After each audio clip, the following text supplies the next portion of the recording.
Hello ಕನ್ನಡಿಗ ಶರಣು ಶರಣಾರ್ಥಿ ಪ್ರೀತಿಯ ಸ್ನೇಹಿತರೆ, ಇವತ್ತಿನ ನಮ್ಮ ಒಂದು ಜಾಬ್ ಸರ್ಚ್ ಏನು ವಿಶೇಷ ಮಾಹಿತಿಯಪ್ಪ ಅಂದರೆ ರೈಲ್ವೆ ರಿಕ್ವೈರ್ಮೆಂಟ್ ಶೆಲ್ 2026ರ ಒಂದು ನೋಟಿಫಿಕೇಶನ್.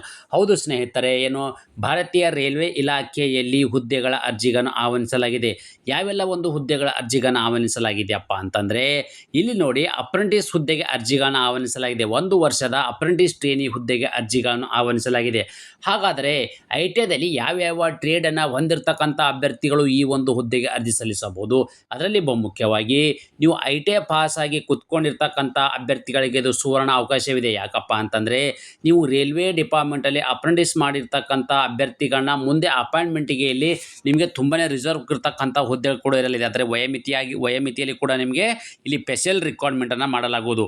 ಅದೇ ರೀತಿ ಈ ಒಂದು ಅಪ್ರೆಂಟಿಸ್ ಹುದ್ದೆಗಳನ್ನು ಅರ್ಜಿ ಸಲ್ಲಿಸಬೇಕಾದ್ರೆ ಅರ್ಜಿ ಸಲ್ಲಿಕೆ ಪ್ರಾರಂಭ ದಿನಾಂಕ ಯಾವಾಗ ಅಂತ ನಾವು ಮಾಹಿತಿ ನೋಡೋದಾದರೆ, ತಾವುಗಳು ಇಲ್ಲಿ ಗಮನಿಸ್ತಾ ಇದ್ದೀರಿ 8/7/2026 ಅಂದರೆ 8th ಜುಲೈ 2026 ಅರ್ಜಿ ಸಲ್ಲಿಕೆ ಪ್ರಾರಂಭವಾಗಿದ್ದು, ಅರ್ಜಿ ಸಲ್ಲಿಸಲು ಕೊನೆಯ ದಿನಾಂಕ ಯಾವಾಗಿದೆಯಪ್ಪ ಅಂತ ಹೇಳಿದ್ರೆ 7th ಆಗಸ್ಟ್ 2026ರಂದು ಅರ್ಜಿ ಸಲ್ಲಿಕೆ ಕೊನೆಯ ದಿನಾಂಕವಾಗಲಿದೆ.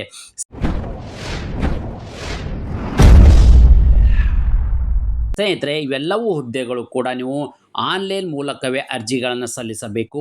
ಆನ್ಲೈನ್ ಮೂಲಕ ಅರ್ಜಿಗಳನ್ನು ಹೇಗೆ ಸಲ್ಲಿಸಬೇಕು ಅಂತ ಎಂಬುದನ್ನು ನಾನು ನಿಮಗಿಲ್ಲಿ ಮುಂದೆ ವಿವರಿಸುತ್ತೇನೆ, ಗಮನಿಸಿ ಸ್ನೇಹಿತರೆ. ಅದೇ ರೀತಿ ಈ ಒಂದು ಹುದ್ದೆಗೆ ನೀವು ಅರ್ಜಿಗಳನ್ನು ಸಲ್ಲಿಸಬೇಕಾದ್ರೆ ಯಾವ ಒಂದು ವಯೋಮಿತಿ ಒಳಗಡೆ ಇರ್ತಕ್ಕಂಥ ಅಭ್ಯರ್ಥಿಗಳು ಹುದ್ದೆಗೆ ಅರ್ಜಿಗಳನ್ನು ಸಲ್ಲಿಸಬಹುದು ಅಂದರೆ, ನೀವು ಇಲ್ಲಿ ಮಿನಿಮಮ್ 15 ವರ್ಷ ಇರಬೇಕು. ಓಕೆ, ಸೊ ಮಿನಿಮಮ್ ನೀವು 15 ವರ್ಷ ಕಂಪ್ಲೀಟನ್ನು ಮಾಡ್ಕೊಂಡಿರಬೇಕಾಗತ್ತೆ.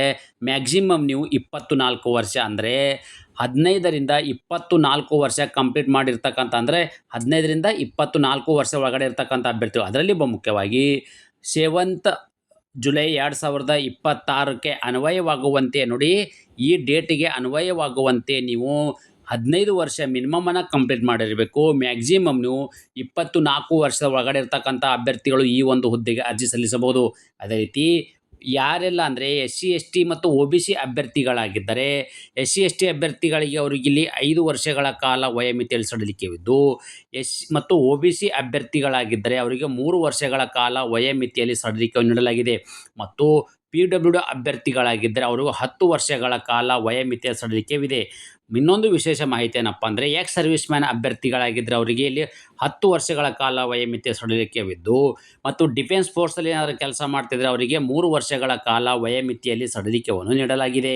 ಗಮನಿಸಬೇಕಾಗಿರೋದು ನೋಡಿ, ಯಾವ್ಯಾವ ಕಮ್ಯುನಿಟಿವ್ ಕೆಟಗರಿಗೆ ಸಂಬಂಧಪಟ್ಟ ಅಭ್ಯರ್ಥಿಗಳು ಹುಟ್ಟಿದ ದಿನಾಂಕ ಮತ್ತು ಈ ದಿನಾಂಕದ ಒಳಗಡೆ ಇರಬೇಕು ಅಂತ ನೋಡಿದ್ರೆ, ಯುವರ್ ಕೆಟಗರಿಗಿದ್ದರೆ ಏನು 7th ಜುಲೈ 2002ರಿಂದ 7th ಜುಲೈ 2011 ಒಳಗೆ ಜನಿಸಿರಬೇಕು.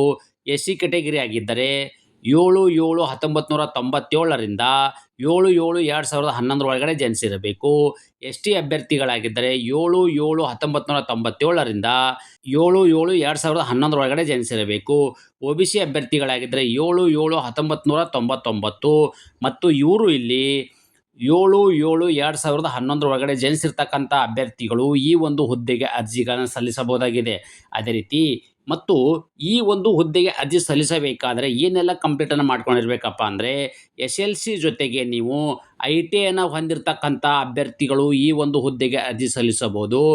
ನಿಮಗಿಲ್ಲಿ ಮಿನಿಮಮ್ ಪರ್ಸೆಂಟೇಜನ್ನು 50% ಇರ್ತಕ್ಕಂಥ ನೋಡಿ, SLCಯಲ್ಲಿ ಮತ್ತು ITIದಲ್ಲಿ ನೀವು ಮಿನಿಮಮ್ 50%ಅನ್ನು ತಗೊಂಡಿರ್ತಕ್ಕಂಥ ಅಭ್ಯರ್ಥಿಗಳು ಈ ಒಂದು ಹುದ್ದೆಗೆ ಅರ್ಜಿಗಳನ್ನು ಸಲ್ಲಿಸಬಹುದಾಗಿದೆ. ಹಾಗಾದರೆ ITIದಲ್ಲಿ ಯಾವ್ಯಾವ ಕೋರ್ಸನ್ನು ಮಾಡಿರ್ತಕ್ಕಂಥ ಅಭ್ಯರ್ಥಿಗಳು ಈ ಒಂದು ಹುದ್ದೆಗೆ ಅರ್ಜಿಗಳನ್ನು ಸಲ್ಲಿಸಬಹುದು ಅಂದರೆ, ಇಲ್ಲಿ ನೋಡಿ, ಫಿಟ್ಟರ್ ಇರ್ತಕ್ಕಂಥದ್ದಾಗಿರಬಹುದು, ವೆಲ್ಡರ್ ಇರ್ತಕ್ಕಂಥದ್ದು ಮತ್ತು ವೆಂಡರ್ ಇರ್ತಕ್ಕಂಥದ್ದು, machinist, wire man, electrician, painter, ಅದೇ ರೀತಿ ಪ್ಲಂಬರ್ ಇರ್ತಕ್ಕಂಥದ್ದು.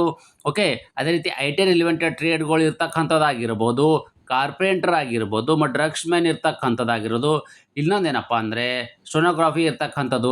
ITIದಲ್ಲಿ ಈ ಥರದ ವಿವಿಧ ಹುದ್ದೆಗಳನ್ನು ಕನ್ಫರ್ಮ್ ಮಾಡಿದ್ದಾರೆ ನೋಡಿ. ITIದಲ್ಲಿ ಇದರಲ್ಲಿ ಯಾವುದಾದ್ರೂ ಒಂದನ್ನು ಕೋರ್ಸನ್ನು ಮಾಡಿರ್ತಕ್ಕಂಥ ಅಭ್ಯರ್ಥಿಗಳು ಅಪ್ರೆಂಟಿಸ್ ಹುದ್ದೆಗೆ ಅರ್ಜಿಗಳನ್ನು ಸಲ್ಲಿಸಬಹುದಾಗಿದೆ.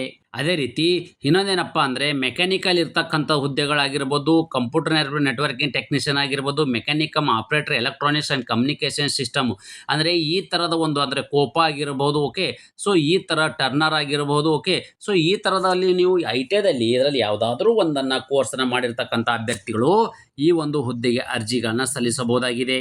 ಸ್ನೇಹಿತರೆ, ಅರ್ಜಿಗಳನ್ನು ಸಲ್ಲಿಸಬೇಕಾದ್ರೆ ಅಪ್ಲಿಕೇಶನ್ ಫೀ ಬಗ್ಗೆ ನಾವಿಲ್ಲಿ ಮಾಹಿತಿ ನೋಡೋದಾದರೆ ನೋಡಿ, ನಾನ್ ರಿಫಂಡಬಲ್ ಇರ್ತಕ್ಕಂಥ ₹100 ಅರ್ಜಿ ಶುಲ್ಕವಿದೆ. ಹಾಗಾದರೆ ಈ ₹100 ಅರ್ಜಿ ಶುಲ್ಕ ಯಾರಿಗಪ್ಪ ಅಂದರೆ OBC ಮತ್ತು ಜನರಲ್ ಕ್ಯಾಟಗರಿ ಸಂಬಂಧಪಟ್ಟ ಅಭ್ಯರ್ಥಿಗಳಿಗೆ ಈ ₹100 ಅರ್ಜಿ ಶುಲ್ಕವಿದೆ.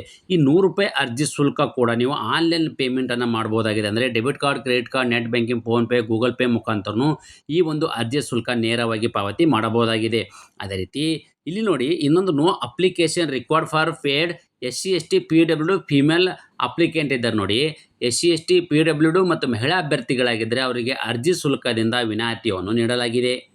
ಸ್ನೇಹಿತರೆ, ಅದೇ ರೀತಿ ಇಲ್ಲಿ ಸೆಲೆಕ್ಷನ್ ಪ್ರೊಸೆಸನ್ನು ಹೇಗೆ ಮಾಡ್ತಾರಪ್ಪ ಅಂತಂದರೆ, ಇಲ್ಲಿ ನೋಡಿ ಅಪ್ರೆಂಟಿಸ್ ಏನು ಆ್ಯಕ್ಟ್ ಇದೆ 1961 ಆ್ಯಕ್ಟ್ ಪ್ರಕಾರ ಇಲ್ಲಿ ಏನು ಮಾಡ್ತಾರಪ್ಪ ಅಂದರೆ ಇದು RRB 1991 ಆ್ಯಕ್ಟ್ ಪ್ರಕಾರ ಅಂದರೆ ರೈಲ್ವೆ ರಿಕ್ವೈರ್ಮೆಂಟ್ ಬೋರ್ಡಲ್ಲಿ ನೀವೇನಿರ್ತೀರಿ ಅಥವಾ ಮ್ಯಾಟ್ರಿಕ್ಯುಲೇಷನ್ ಅಂದರೆ 10ನೇ ತರಗತಿಯಲ್ಲಿ ಗಳಿಸಿರ್ತಕ್ಕಂಥ ಪರ್ಸೆಂಟೇಜ್ ಏನಿದೆ ಮತ್ತು ITIದಲ್ಲಿ ಗಳಿಸಿರ್ತಕ್ಕಂಥ ಒಂದು ಪರ್ಸೆಂಟೇಜು, ಇವೆರಡವನ್ನು ಪರ್ಸೆಂಟೇಜನ್ನು ಒಳಗೊಂಡಂತೆ ಒಂದು ಮೆರಿಟ್ ಲಿಸ್ಟನ್ನು ಸಿದ್ಧ ಮಾಡ್ತಾರೆ. ಆ ಮೆರಿಟ್ ಲಿಸ್ಟಲ್ಲಿ ಕ್ವಾಲಿಫೈ ಆಗಿರ್ತಕ್ಕಂಥ ಅಭ್ಯರ್ಥಿಗಳನ್ನ ಶಾರ್ಟ್ ಲಿಸ್ಟ್ ಮಾಡಿ ಮೆಡಿಕಲ್ ಎಕ್ಸಾಮಿನೇಷನ್ ಮಾಡಿ ಮತ್ತು ಡಾಕ್ಯುಮೆಂಟ್ ವೆರಿಫಿಕೇಷನ್ ಮಾಡಿ 1:5 ಆಧಾರದ ಮೇಲೆ ಅಂದರೆ 1:5 ರೇಷೋದ ಮೇಲೆ ಅಭ್ಯರ್ಥಿಗಳನ್ನ ನೇಮಕಾತಿ ಮಾಡಲಾಗುವುದು.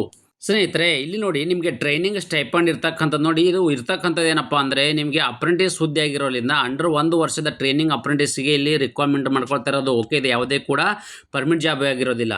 ಹಾಗಾದರೆ ನೀವು ಇಲ್ಲಿ ಏನು ಮಾಡಬೇಕಪ್ಪ ಅಂದರೆ ಆಯ್ಕೆಯಾಗಿರ್ತಕ್ಕಂಥ ಅಭ್ಯರ್ಥಿಗಳಿಗೆ ಏನಿದೆ apprentice training period of year ಇದು 1 ವರ್ಷದ ಏನು ಸ್ಟೈಪಂಡ್ ಏನಿದೆ, ಈ ಸ್ಟೈಪಂಡು RRB ಏನಿದೆ ಅಂದರೆ ನೋಡಿ, ಗೌರ್ಮೆಂಟ್ ಆ್ಯಂಡ್ ಇನ್ಸ್ಟ್ರಕ್ಷನ್ ಇಸ್ಯೂಡ್ ಬರ್ RRB ಏನು ಬೋರ್ಡ್ ಇದೆ, ಈ ಬೋರ್ಡದ ನೇಮಕಾತಿಯ ಆಧಾರದ ಮೇಲೆ ಅಂದರೆ ಈ ಬೋರ್ಡದ ಒಂದು ಅಪ್ರೆಂಟಿಸ್ ಹುದ್ದೆಗೆ ಒಂದು ಇಲ್ಲಿ ಸ್ಟೈಪಂಡನ್ನು ಫಿಕ್ಸ್ ಮಾಡಿರ್ತಾರೆ. ಆ ಒಂದು ಆಧಾರದ ಮೇಲೆ ಅಭ್ಯರ್ಥಿಗಳಿಗೆ ಇಲ್ಲಿ ಸ್ಟೈಪಂಡನ್ನು ನೀಡಲಾಗುವುದು ಪ್ರತಿ ತಿಂಗಳು. ಮತ್ತು ಅರ್ಜಿಗಳನ್ನು ಹೇಗೆ ಸಲ್ಲಿಸಬೇಕಪ್ಪ ಅಂತಂದರೆ ಇಲ್ಲಿ ಕೊಟ್ಟಿರ್ತಕ್ಕಂಥ ಒಂದು ವೆಬ್ಸೈಟ್ ಇದೆ. ಈ ಒಂದು ವೆಬ್ಸೈಟು ನನ್ನ ಯೂಟ್ಯೂಬ್ ಡಿಸ್ಕ್ರಿಪ್ಷನ್ ಬಾಕ್ಸಲ್ಲಿ ಕೊಟ್ಟಿರ್ತೇನೆ. ಅದರ ಮೇಲೆ ಕ್ಲಿಕ್ ಮಾಡಿದಾಗ ಏನಾಗುತ್ತೆ, ಡೈರೆಕ್ಟಾಗಿ ಅಪ್ಲಿಕೇಶನ್ ಓಪನ್ ಆಗುತ್ತೆ. ಆ ಒಂದು ಅಪ್ಲಿಕೇಶನ್ ಮುಖಾಂತರ ತಮ್ಮ ಅರ್ಜಿಗಳನ್ನು ನೇರವಾಗಿ ಆನ್ಲೈನ್ ಮುಖಾಂತರ ಸಲ್ಲಿಸಬಹುದಾಗಿದೆ. ಸ್ನೇಹಿತರೆ, ನಾನು ಕೊಟ್ಟಿರ್ತಕ್ಕಂಥ ಉದ್ಯೋಗ ಮಾಹಿತಿ ನೀವು ಇಷ್ಟಪಡುತ್ತೀರಿ ಎಂದು ಭಾವಿಸುತ್ತೇನೆ. ಈ ಉದ್ಯೋಗ ಮಾಹಿತಿ ನಿಮಗೆ ಇಷ್ಟವಾದರೆ ನಿಮ್ಮ ಫ್ಯಾಮಿಲಿಗೂ ಫ್ರೆಂಡ್ಸ್ಗೂ ಶೇರ್ ಮಾಡೋದನ್ನು ಮರೆಯದಿರಿ. ಧನ್ಯವಾದ.